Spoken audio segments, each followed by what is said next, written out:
It's Wednesday, August the 23rd, and this is your Barbados Today afternoon news update. I'm Emmanuel Joseph. Thanks for joining us. Topping the news at this hour, Carifesta events continue to experience low turnouts.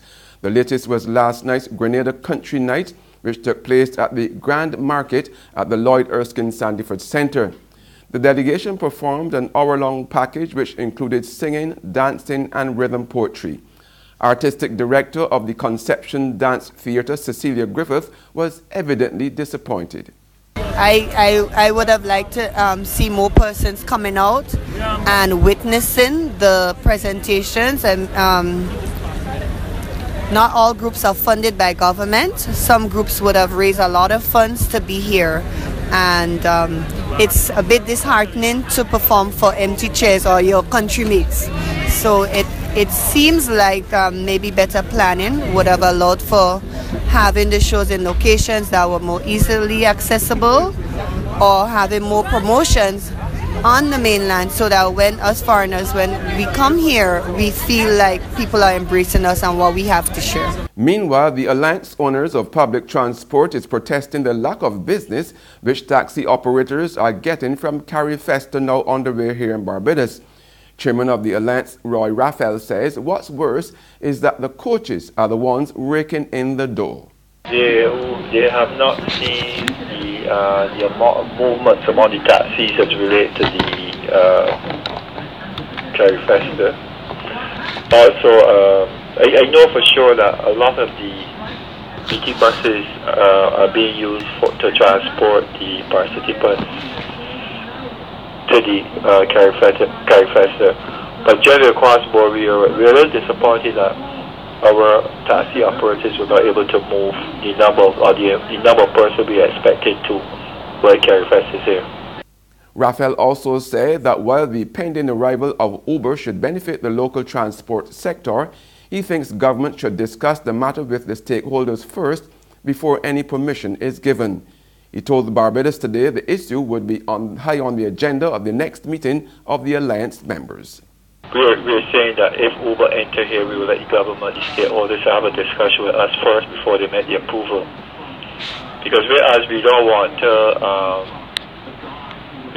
to brush aside the whole Uber coming here. We believe it want further discussion, because we understand that Uber is an international brand, and therefore the taxi drivers can benefit from it generally. But as you know, Uber they utilize persons who registered with them. Even if you have a private vehicle, you can register with Uber.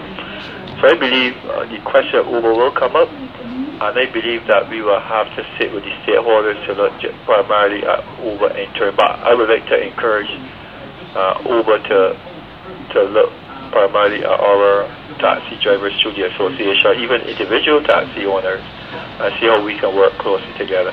The 46-year-old woman who was reported missing yesterday has been traced. Police say Jessica Ruth Stanley of number 97 Ammon Avenue, Eden Lodge, St. Michael, is now safe. Police did not provide any further details, but thanked all concerned for their cooperation in this matter. In sports, Chris Gayle and Evan Lewis plundered half centuries as the St. Kitts and Nevis Patriots thrashed the Jamaica Tallowas by 37 runs to advance to the playoffs. The Patriots made 208 for 3 and then restricted the Tallowas to 171 for 7, with Tabriz Shamisi taking 3 wickets. St. Kitts and Nevis Patriots captain Chris Gayle went on a rampage against his old team Jamaica Tallowas. His opening partner Evan Lewis was in a belligerent mood as well and pasted the bowlers. Gayle and Lewis put on a partnership of 110 for the opening wicket. This was disdainfully smashed by the Trinidadian. Gayle made an unbeaten 71 of 55 balls with 4 fours and 4 sixes.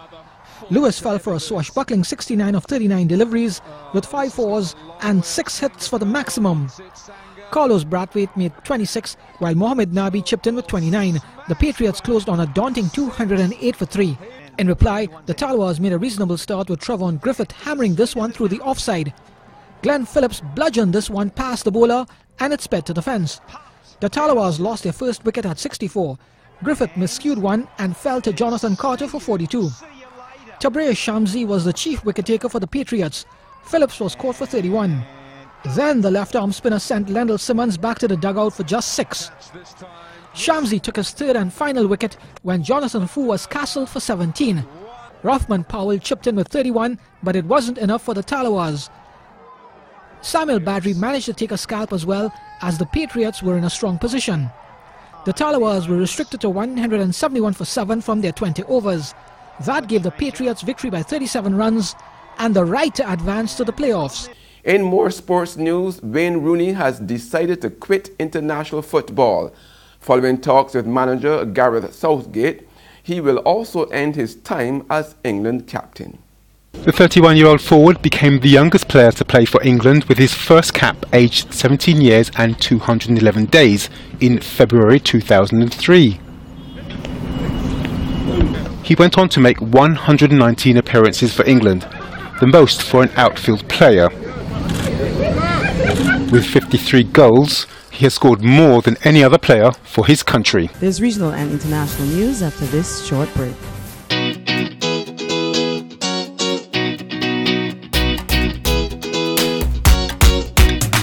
Welcome to Carifesta 13.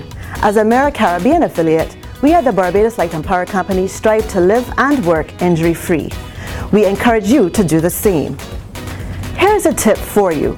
Be aware of your surroundings, including all emergency exits and muster points. If you feel uncomfortable in a situation, seek assistance from the nearest security or police officer. From all of us at Barbados Light and Power Company Limited, we wish you a safe, enjoyable and incident-free Carifesta 13. Carifesta 13, Barbados. Welcome back with news from the region now. The findings of a forensic audit over missing money within the Bahamas Power and Light Company have claimed the most senior victim to date.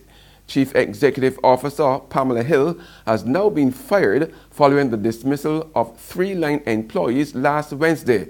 More in this ZNS News report. A release from the board chairman, Darnell Osborne, indicates that members elected to remove Hill from that position. She says the board addressed further critical performance issues with Power Secure and awaits a response within the contractually required time frame.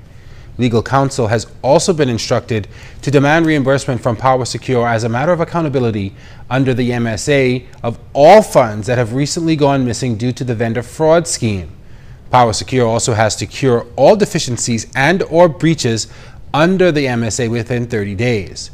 The board chairman says such actions have been made in the best interest of BPL and the Bahamian people. And on the international scene, Typhoon Hato, a maximum Category 10 storm, slammed into Hong Kong today, lashing the Asian financial hub with wind and rain that uprooted trees and forced most businesses to close, while in some places big waves flooded seaside streets.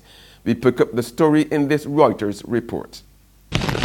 Hong Kong waking up to Hato on Wednesday, the Category 10 typhoon that's tearing through the city. Hundreds of flights have been cancelled and schools and businesses are closed. Some locals have even been forced to evacuate from their homes in one of the worst storms they've seen in years. I'm Reuters' Samantha Vardas in the heart of Hong Kong's financial centre, which has been left in darkness as the city gets lashed by this intense rain and strong winds, which have reached up to 95 miles per hour. Now, this is peak hour in Hong Kong, and usually at this time people are piling into work. But as you can see, the streets have been left almost completely deserted. Authorities have warned people to stay indoors as it's clearly too dangerous to be out there. And that's news and sports, but for the very latest, visit our website at www.barbadostoday.bb. Also subscribe to our e-paper, email updates, and like us on Facebook. We are also on Izumi Media in bus terminals, or screenplay at supermarkets and gas stations near you, as well as Mix 96.9 FM. I'm Emmanuel Joseph. Have a fantastic day.